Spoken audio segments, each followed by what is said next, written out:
The restaurant industry is among the hardest hit by the pandemic. Thousands have permanently closed and thousands more are just trying to survive on their takeout service alone. I-Team consumer investigator Randy Mack has more on how the new COVID relief package could help.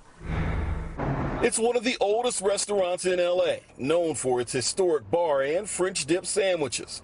Kohl's has been through it all. This place has survived every World War, World War II, World War I. The pandemic of 1918, the Great Depression. But this pandemic might take the restaurant down. Closed for 9 months now, Kohl's owes $90 grand in back rent, money the landlord is demanding.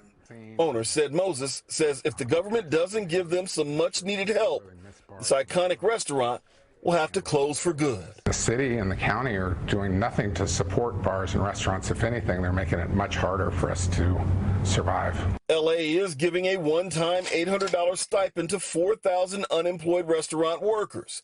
But the I-Team learned 30,000 who applied got nothing.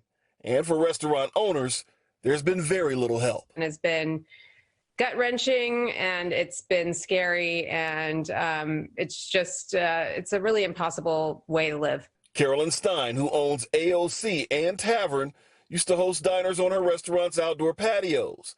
But after the county told her to close, then open, then close again, she now relies on takeout only. But Stein says it doesn't cut it. The only reason she hasn't thrown in the towel, to save the jobs of her remaining 40 employees. Doing takeout is not a way to survive. We're losing money. We're just trying to lose as little as we can. So Stein's made it a full-time job petitioning Congress to pass the Restaurants Act, a $120 billion stabilization fund. Restaurants could get money to cover lost revenue and could also spend it on things like operating expenses, supplies, and payroll. Stein says without it, many restaurants don't have a chance of surviving. The length of time it's going to take for us to get to a recovery is really long. It doesn't start with just people getting some vaccinations. It is way into the summer, if not into the fall, that we start to see people coming back to restaurants the way they used to. The I-Team first reported on the efforts behind the Restaurants Act months ago. The majority of Congress supports it, yet it's failed to push it through. And Congress didn't include it in the current $900 billion relief package.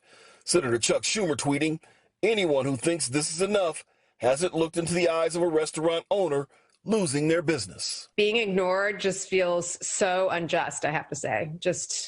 It's unbelievable to me. Stein says restaurants will be forced to rely on another round of PPP loans, which is included in the new relief package. But she says those don't work for her industry because it limits how they can spend the money.